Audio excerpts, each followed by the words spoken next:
Sawadika, hello and welcome. You're watching ASEAN Challenge, the show to give you the latest headlines, highlights, and updates happening around your ASEAN bloc in two languages, Thai and English. I'm Rosalind Tepawan. And I'm Alisa สิทธิวงศ์ขอต้อนรับคุณผู้ชมทุกท่านเข้าสู่รายการ ASEAN Challenge ค่ะข่าวสารรอบอาเซียนเป็นภาษาอังกฤษและภาษาไทยค่ะมาดูกันในส่วนแรกค่ะ ASEAN Around Us อย่างที่หลายๆคนที่ติดตามภาพยนตร์กันนะคะก็อาจจะทราบกันดีว่าในช่วงนี้นะคะก็ได้มีการประกาศชื่อภาพยนตร์ที่จะเสนอเข้าชิงรางวัลใน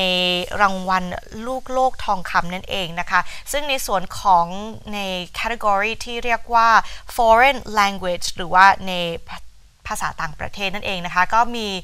ภาพยนตร์จากหลายๆประเทศที่เข้าชิงกันไม่ว่าจะเป็นจากประเทศชิลีกัมพูชาเยอรมันฝรั่งเศสสวีเดนแล้วก็รัสเซียนะคะก็ได้รับชื่อเพื่อชิงรางวัล Best Foreign Language นั่นเองมันก็จะมีภาพยนตร์ต่างๆนะคะที่ถือว่าอาจจะโดดเด่นอยู่แล้วนะคะไม่ว่าจะเป็น The Square นะคะซึ่งภาพยนตร์เรื่องนี้ที่ได้รับรางวัลมาเรียบร้อยแล้วจากเทศกาลภาพยนตร์เมืองคานนั่นเองนะคะก็จะเข้าชิงในส่วนของตรงนี้ด้วยนะคะอันนี้ก็จะเป็นภาพยนตร์จากประเทศสวีเดนเยอรมนีกับฝรั่งเศสนั่นเองในส่วนของอาเซียนของเราก็มีภาพยนตร์ที่กำลังจะเข้าชิงเช่นเดียวกันนะคะอันนี้ก็เป็นภาพยนตร์อย่างที่เราเห็นบนจอเมื่อสักครู่นี้เราเห็นแองเจลิน่าโจลีเพราะว่าแองเจลิน่าโจลีนั่นเองนะคะก็อยู่เบื้องหลังภาพยนตร์ที่มีชื่อว่า First They Killed My Father นั่นเองนะคะก็เป็นภาพยนตร์ที่มาจากประเทศกัมพูชาค่ะสร้างโดยแองเจลิน่าโจลีและถือว่าเป็นเรื่องราวของชีวิตของเด็กหญิงวัยหนุ่มสาวนะคะในระบบการปกครองของเขมรแดงซึ่งตอนนั้นนะคะผู้ที่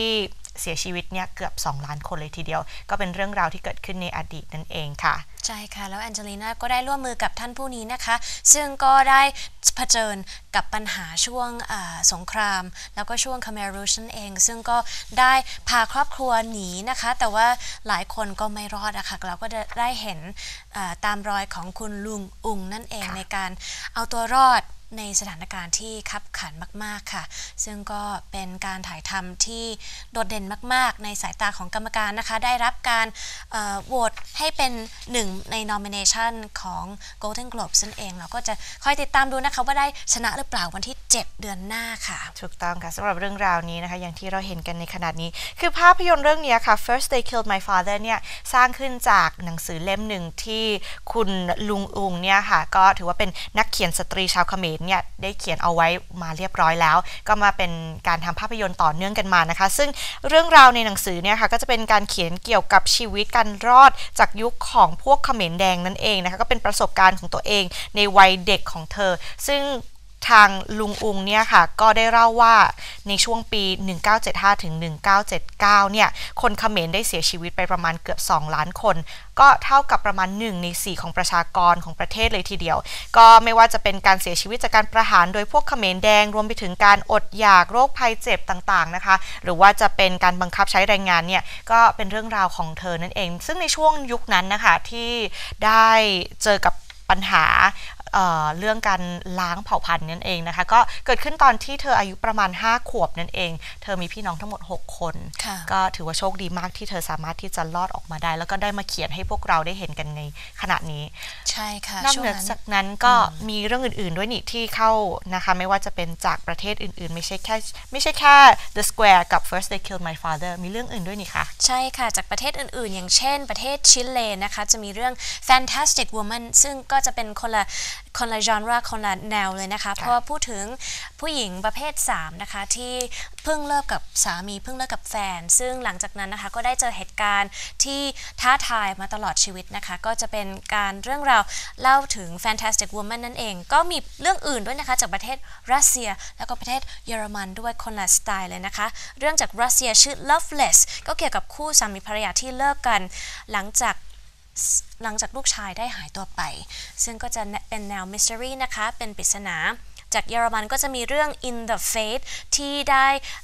รับแสดงด้วยผู้นำชื่อไดอาน่าครูเกอร์นะคะซึ่งก็เป็นคนที่โด่งดังในฮอลลีวูดนั่นเองก็จะพูดถึงการที่เขาเอาตัวรอดหลังจากสามีกับลูกนะคะได้ถูกฆ ฆ่าโดยชาวนัตซีของเยอรมันนั่นเองถูกต้องค่ะเพราะฉะนั้นใครที่อยากจะลุ้นกันนะคะว่าจะมีภาพยนตร์ไหนได้รับรางวัลกันบ้างประเทศในอาเซียนของเราจะได้รางวัลหรือเปล่าในปีนี้นะคะก็สามารถติดตามได้นะคะวันที่7มกราคมนั่นเองนะคะก็จะมีการถ่ายทอดสดใน Beverly Hills รัฐแคลิฟอร์เนียนั่นเองนะคะอันนี้ก็จะเป็นรางวัลของลูกโลกทองคำในสาขา Best Foreign Language Film นั่นเองค่ะใช่แล้วค่ะแล้วใครที่อยากจะดูภาพยนตร์ The First They Killed My Father นะคะก็สามารถดูได้ทาง Netflix เช่นกันซึ่งก็ได้ออกทาง Netflix เมื่อ2 เดือนก่อนนะคะเราก็ได้ติดตามดูจะได้เชียร์ประเทศเขมรด้วยกันค่ะแล้วค่ะ Alright with that said we're going to take a short break now and we'll be back soon for more news updates stay tuned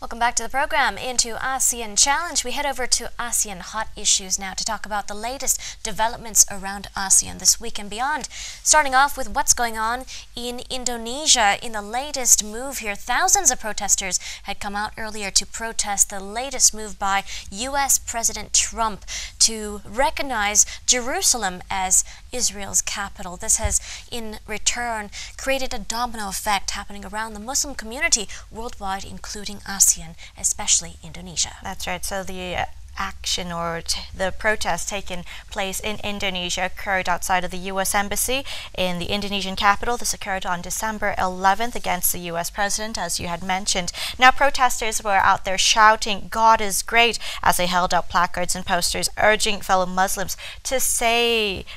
save Palestine and call on Trump to retract his statement. Now, of course, there has created, as you mentioned, a lot of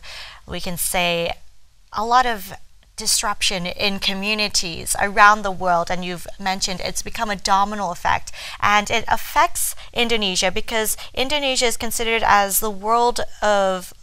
largest Muslim population, the home of the world's largest population for Muslims, and they've joined together on a global chorus to condemn Trump's announcement. Right. In fact, this is the third time they've done this in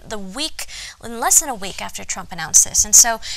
we can expect more and more protests to continue around the Muslim worldwide community, but altogether, a lot of reactionary results, not just from the protesters, not from Muslims and the public, but also from the government as well, because Indonesia's foreign minister had left straight away for Jordan to meet with the Palestinian and Jordanian foreign ministers to convey Indonesia's support for Palestine. That's right. So they, of course, say it's going to be a domino effect on what has occurred, and we'll have to keep you posted on what's going to happen next in terms of the situation. ใช่แล้วค่ะมาดูที่ประเทศอินโดนีเซียนะคะหลังจากที่ทางประธานาธิบดีทรัมป์จากสหรัฐอเมริกาได้ยอมรับเมืองเยรูซาเล็มนะคะให้เป็นเมืองหลวงของประเทศ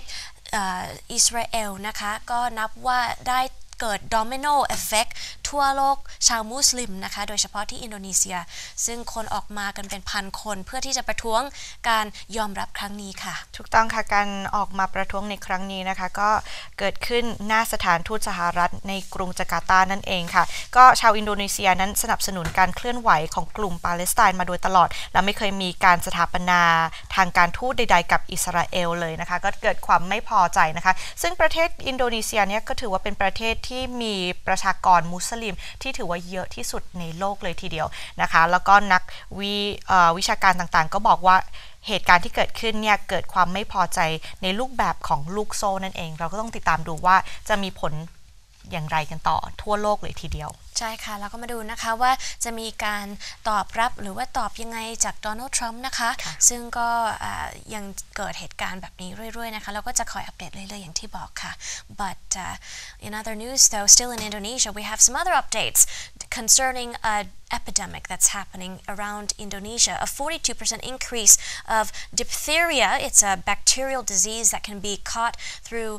physical contact or even via air but so far Indonesia has recorded the highest rates of diphtheria around the world, and now the government is taking action to crack down and vaccinate people who are at risk. That's right. So according to the statistics, of course, there has been at least 591 cases reported since of January, and this, of course, has killed 32 people, including many children. And of course, this is a situation that's very in emergency concerns. Indonesia has among the world's highest rates of diphtheria, as you mentioned, along with India and sub-Saharan African countries, even though vaccinations have helped minimize global cases over the past 30 years. So at the moment now, Indonesian health authorities have started vaccinating children and teenagers below the age of 19 in a drive to contain a sharp rise in the cases of diphtheria. Right, but there are controversies because sometimes, well, the vaccination here given to children and teenagers below the age of 19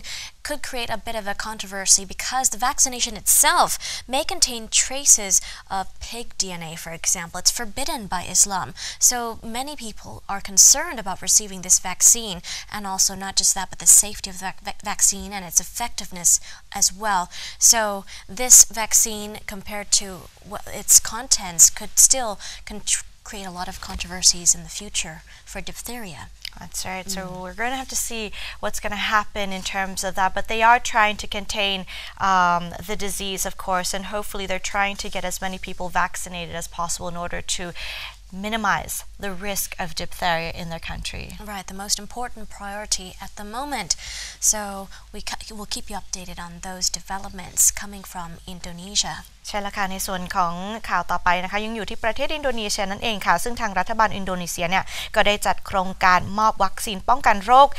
คอตีบนั่นเองค่ะให้แก่เด็กแล้วก็ถือว่าเป็นโรคที่กำลังระบาดในขณะนี้นั่นเองค่ะหลังจากที่สถานการณ์เนี่ยก็ได้ถือว่ารุนแรงในปีนี้นะคะมากกว่าปีที่ผ่านมามีผู้เสียชีวิตกว่า32คนด้วยกันแล้วก็ติดเชื้อมากกว่า590รายนั่นเองซึ่งโรคคอตีบนะคะก็เป็นโรคที่เกิดขึ้นจากการติดเชื้อแบคทีเรียซึ่งมีผลต่อระบบทางเดินหายใจนั่นเองแต่คราวนี้ก็ถือว่ามี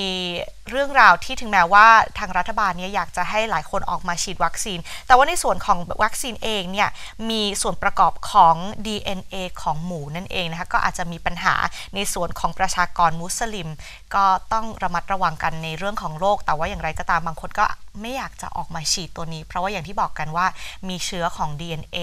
หมูอยู่ในนั้นด้วยแต่ก็เป็นเรื่องสำคัญมากๆเพราะว่าถ้าเทียบกับปีที่แล้วนะคะเคสก็เพิ่มขึ้นเกือบ 50% เพราะฉะนั้นบางทีอาจจะต้องพิจารณาดีๆนะคะว่ารับวัคซีนเหมาะสมหรือว่าไม่เหมาะสมนะคะเราก็จะคอยอัปเดตสถานการณ์ไปเรื่อยๆค่ะจากประเทศอินโดนีเซีย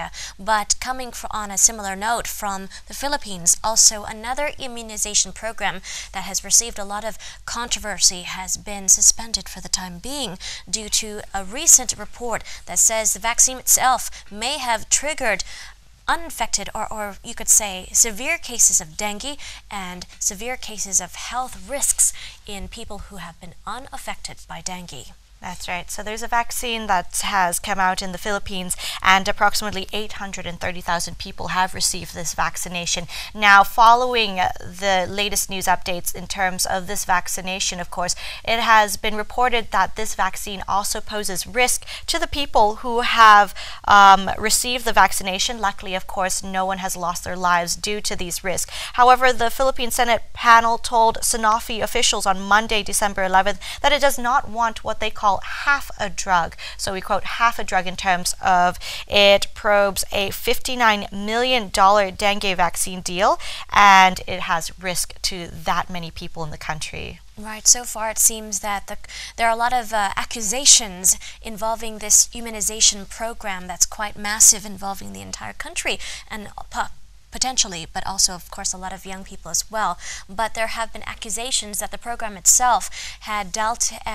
with corruption behind the private government's dealing with the company itself, Sanofi. But officials have come out to deny those accusations. And so investigations are ongoing, but still, there's a lot of doubt that this vaccine actually could work, as it's been called a half drug. you mentioned. That's right. So according to the former health minister Janet Garren, whose administration oversaw the launch of the mass immunization program, they denied there was corruption behind the previous government's dealings with Sanofi, and outside, health advocates protested that they say Sanofi and the government's disregard of Filipinos' lives. So, of course, there's a lot of controversy going on, but a lot of people have received this vaccine. So it is what we can say quite a bit of an emergency situation in terms of what's going to happen next,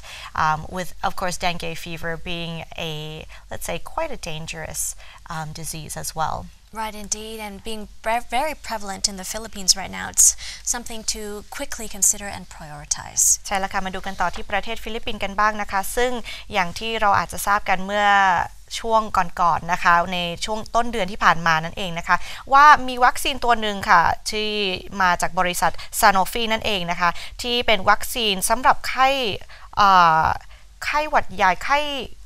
dengue fever ค่ะขออภัยค่ะซึ่งก่อให้เกิดความเสี่ยงต่อผู้ที่ได้รับวัคซีนถึง 830,000 รายแล้วเองนะคะก็ทาง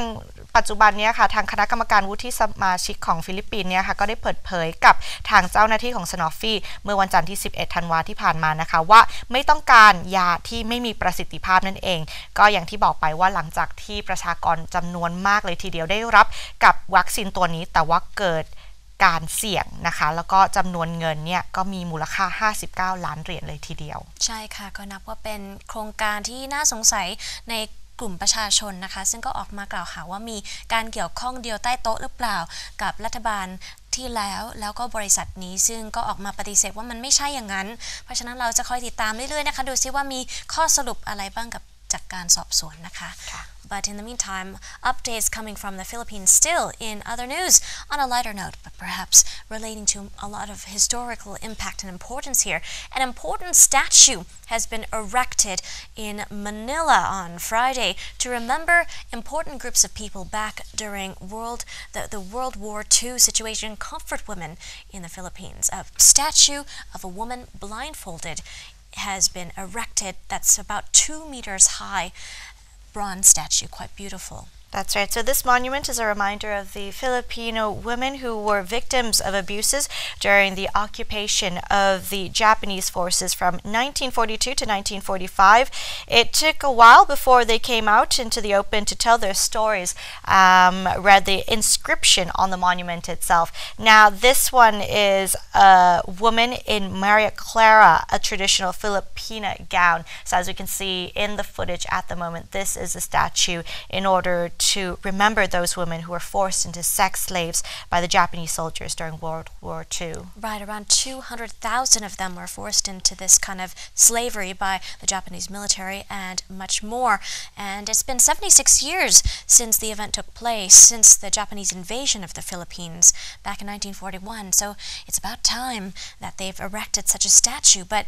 the sculptor himself is 40-year-old Philippine sculptor and portrait painter Jonas Roses, who made the artwork that we dub here, Filipino Comfort Women.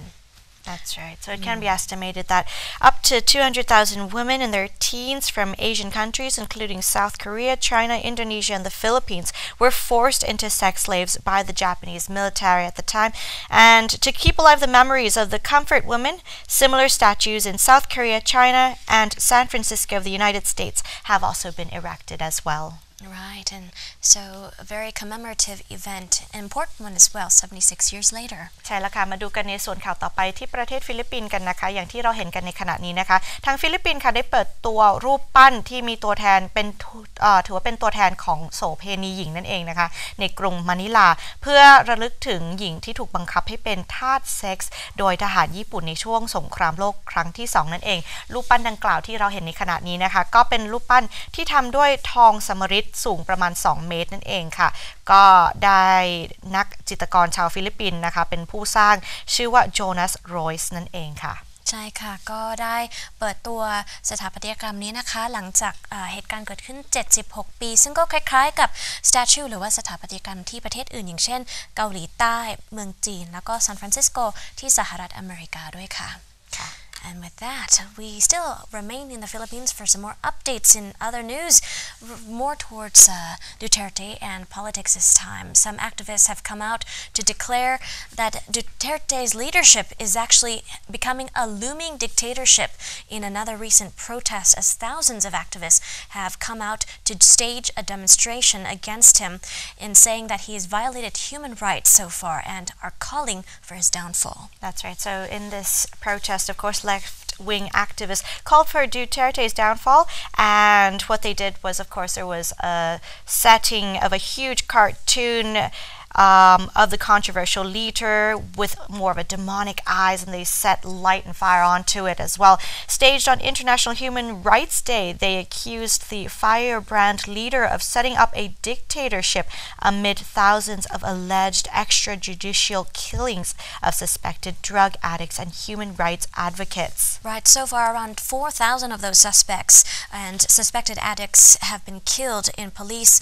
operations and extrajudicial killings under Duterte's anti-narcotics crackdown, and his bloody war on drugs continue as well, along with a counter-insurgency program against communist rebels as well. So right now it's unknown where the country is headed in this direction, but so far, as you see, a growing number of activists are moving against that crackdown. ใช่แล้วค่ะมาดูกันในส่วนข่าวสุดท้ายของอาเซียน Hot Issue นะคะอยู่กันที่ประเทศฟิลิปปินส์กันเช่นเคยนะคะแต่ว่าคราวนี้มาดูในส่วนของการเมืองกันบ้างค่ะซึ่งได้มีผู้ประท้วงหลายพันคนในฟิลิปปินส์นะคะก็ได้ออกมาประท้วงต่อต้านการละเมิดสิทธิมนุษยชนภายใต้ประธานาธิบดีโรดริโก ดูเตเต้นั่นเองเหตุการณ์นี้นะคะเกิดขึ้นเมื่อวันที่10ธันวาคมที่ผ่านมานั่นเองนักเคลื่อนไหวฝ่ายซ้ายได้เรียกร้องให้ประธานาธิบดีดูเตเต้นะคะยุติการปกครองอย่างที่เขาเรียกกันว่าแบบรวบอำนาจนั่นเองอย่างที่เราเห็นในขณะนี้บนภาพนะคะก็จะมีการจุดไฟภาพจำลองขนาดใหญ่ของผู้นำนะคะพร้อมกับดวงตา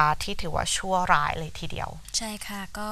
นักแอคทิวิสต์พวกนี้นะคะก็ได้นับหลายคนนะคะเพิ่มขึ้นทุกวันหลังจากโครงการดูเตเต้ได้ฆาตกรคนประมาณ 4,000 คนที่ติดยาเสพติดแล้วก็เป็นผู้ต้องสงสัยว่าเป็นผู้ค้ายาเสพติดด้วยนะคะเราก็จะคอยอัปเดตว่ามีเหตุการณ์แล้วก็มีนโยบายยังไงต่อค่ะที่ประเทศฟิลิปปินส์ but that wraps up our ASEAN challenge hot topics for this break. When we come back though on a lighter note, we'll have more highlights in our ASEAN calendar for you to mark your dates with, so stay tuned. พักกันสักครู่ค่ะ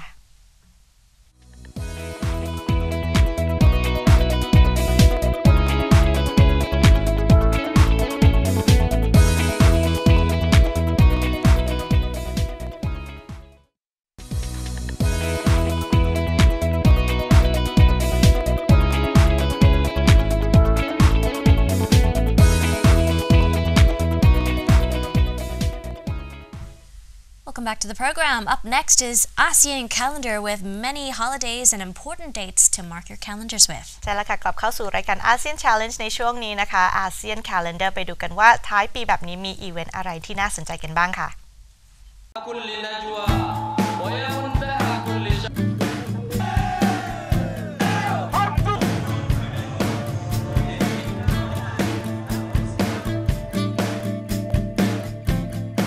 The 18th of December 2017, Kayin New Year Day.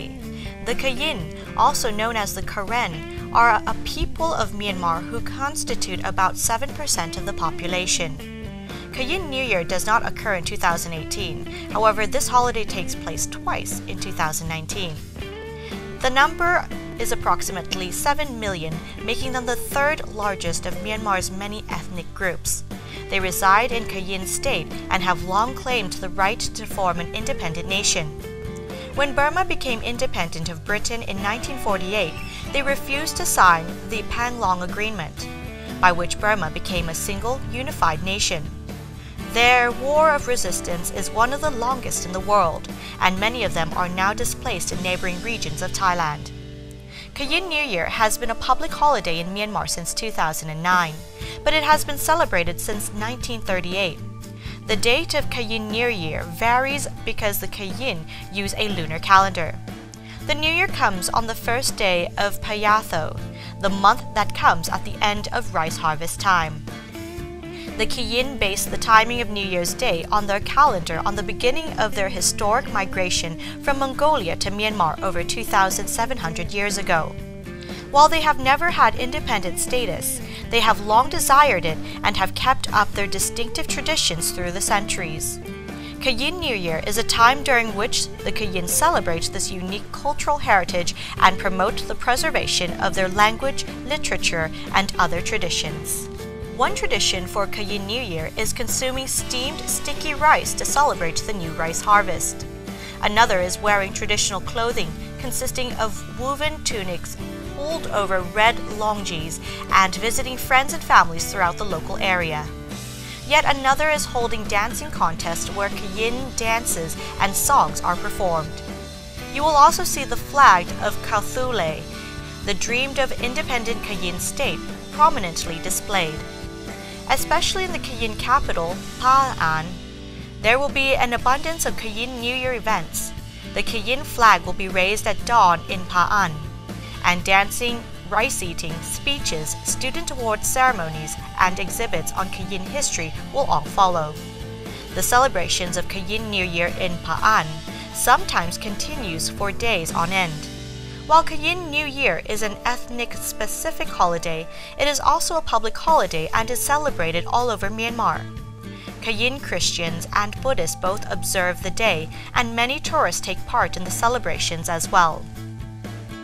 There will be events, many of a similar nature, all over Kayin State for Kayin New Year. Some of the activities to look for include, in Pa'an, you will find the largest and most colorful display of Kayin wearing their traditional dress as they walk all over the city. You will want to have your camera ready and may want to ask some Kayin to pose for you so you can take some truly interesting and memorable photographs. In many parts of Kayin State, the Kayin Dawn dance will be performed. Dawn means to be in agreement, and the dance involves a line of men and a line of women moving in unison to accompany the music. The music is played on traditional instruments like the ga, a small horn, and Kayin-style drums.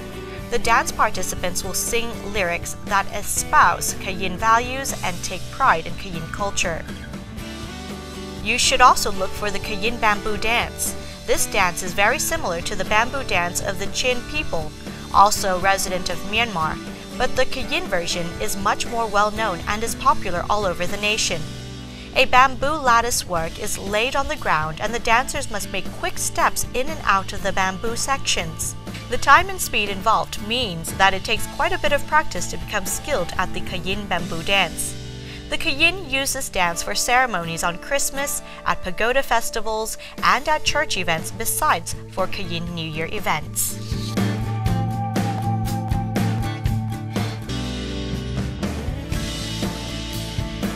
The 25th of December 2017, Christmas Day. Christmas Day on December 25th is one of the most festive Christian holidays in many countries around the world. It celebrates Jesus' birth. Celebrate Christmas Day.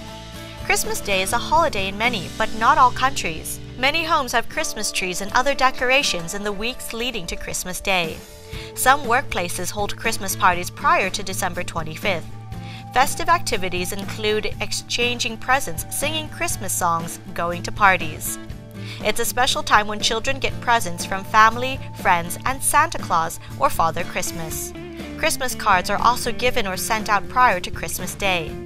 For some, Christmas is an exclusive family affair, while others invite friends to a Christmas buffet or potluck meal. Churches may have special services that may include a creche or a miniature nativity scene.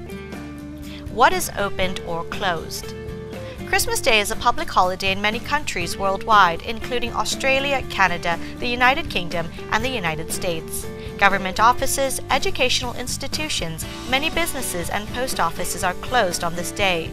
If you plan to travel with public transport, check with the local transport authority on schedule changes. About Christmas Day. Christmas celebrates the birth of Jesus Christ, who Christians believe is the Son of God. His birth date is unknown because there is little information about his early life. There is disagreement among scholars on when Jesus was born. Christians celebrate Jesus' birthday on December 25th, Orthodox Christians celebrate Christmas Day on or near January 7th. The word Christmas comes from the Old English Christe Masse, or the Mass of Christ. It is likely that the Christmas date of December 25th was chosen to offset the pagan celebrations of Saturnalia and Natalis Invicti. It is also possible that the celebration of the birth of the true light of the world was set at the time of the December solstice, because this is when the days in the northern hemisphere begin to grow longer. Christmas holiday customs derive from various cultures, including Teutonic, Celtic, Roman, West Asian, and Christian. Symbols. The mistletoe is a commonly used Christmas decoration. By tradition, people who meet under a hanging mistletoe are obliged to kiss. Mistletoe has pagan associations. For example, the Druids of Gaul regarded mistletoe growing on oak trees as sent from heaven. Other common decorations associated with Christmas are holly and ivy. Both are associated with pagan festivals, as it was customary to decorate with greenery for these festivals. Images of Santa Claus, also known as Father Christmas, snowmen, reindeer, and candy canes are seen in cards, posters, signs, and other printed or marketing material associated with the Christmas celebrations. Images of baby Jesus, the Christmas star, and other symbols associated with the religious meaning of Christmas are also seen during Christmas Eve and Christmas Day.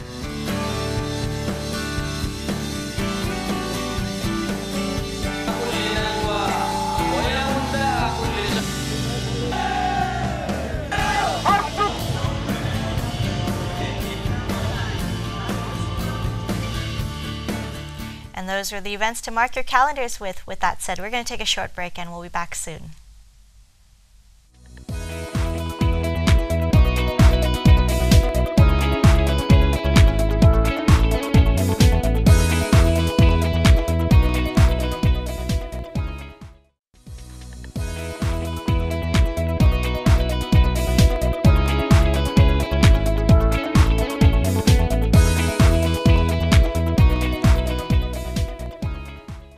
Welcome back to the program. Into ASEAN Challenge now. We head toward ASEAN Interview with a new segment full of interesting topics for you this week. ใช่แล้วค่ะกลับเข้าสู่รายการ ASEAN Challenge ค่ะในช่วงนี้ ASEAN Interview ไปดูประเด็นน่าสนใจกันค่ะ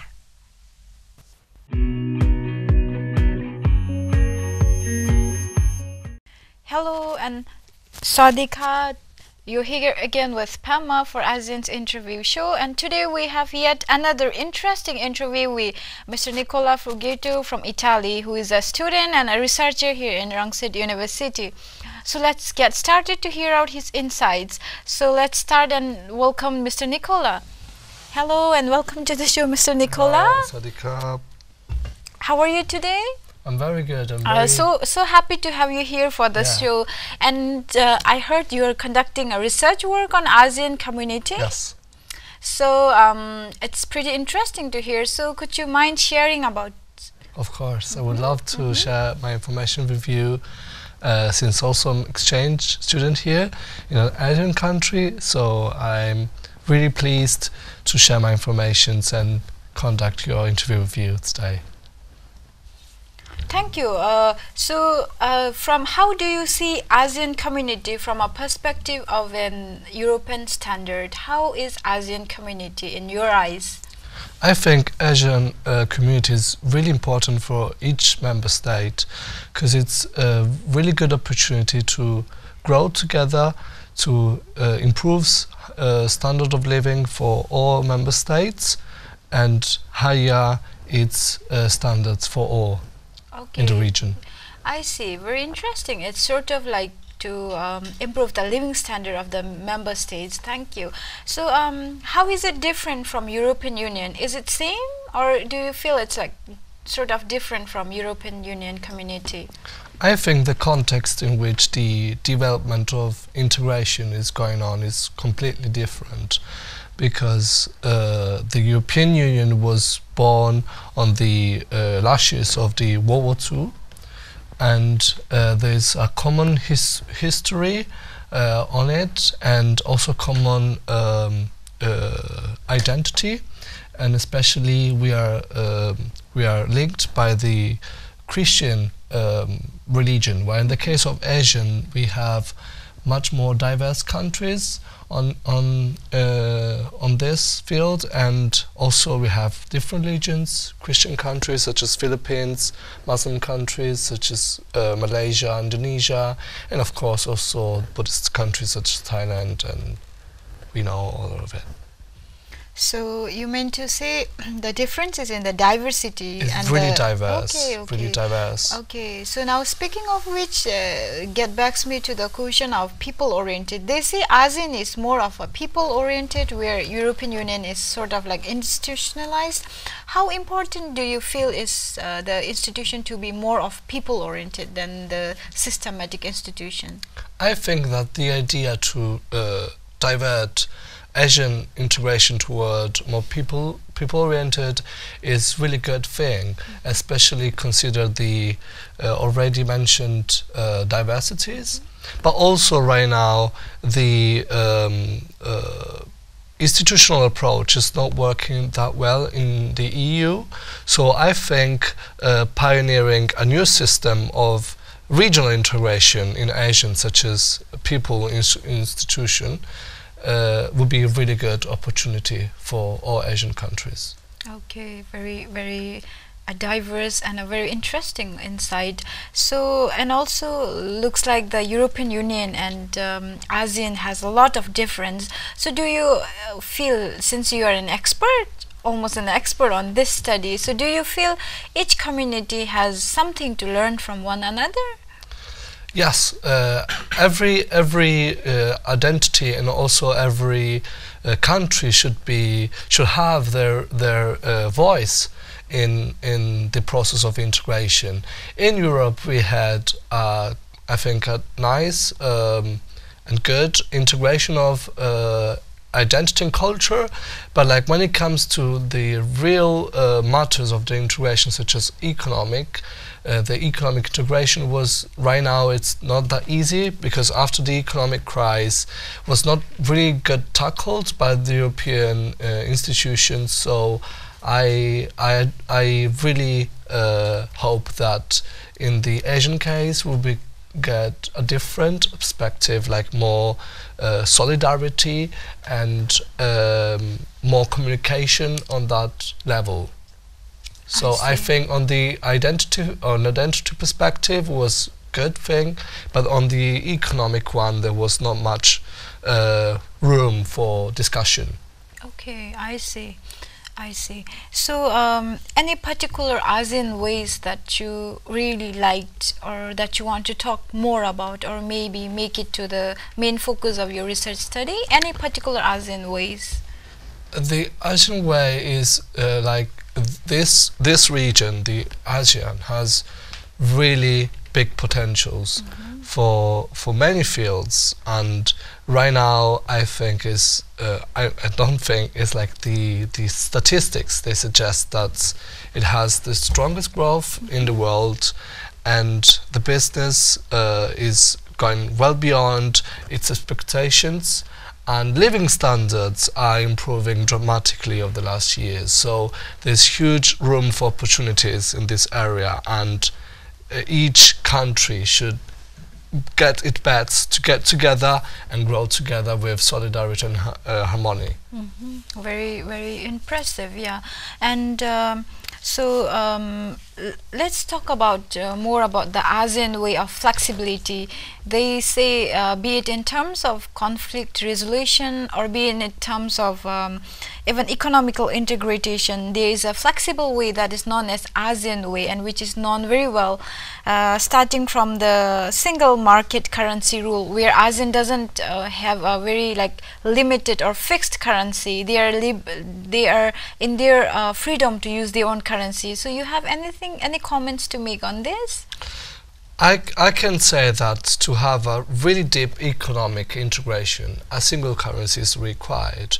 But a single currency also needs a really strong convergence among each country, and we see that the economic disparities among different member states in Asian countries is even wider than the EU. So we go from the poorest country, which is Laos, and the richest and most developed country, which is Singapore. So I think increased integration is required, but still it's really long time. Maybe we can talk about a single currency in the next 30 years as other countries such as Laos, Cambodia, Myanmar, they're going to catch up with a better standard. Okay, so we have been talking about the difference. So now, speaking of the similarities, do you find any similarities with ASEAN community and European Union? Yes, I find also here too many factors, too many similarities. The first similarity is the identity one, because all the countries they declare themselves as Southeast Asian.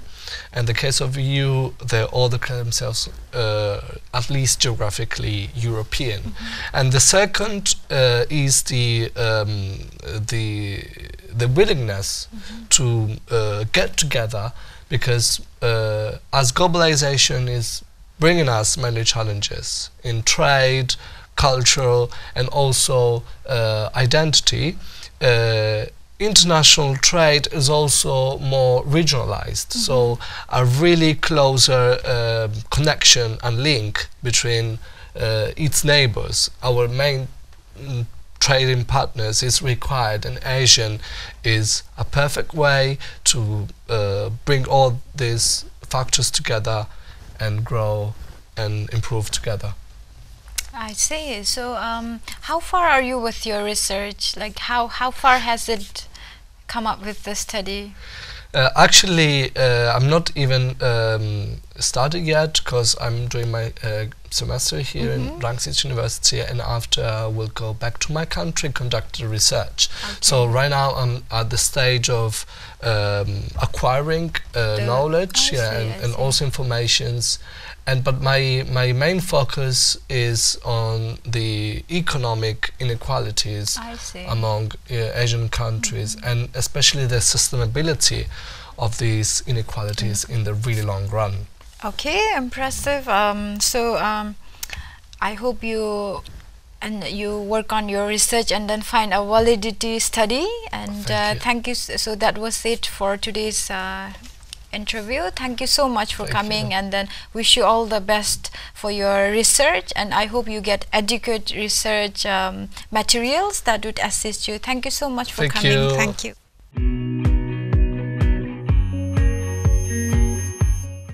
And that was our ASEAN interview section for you. And with that, we wrap up the program for this week. We'll see you next week. As for now, สวัสดีค่ะ สวัสดีค่ะ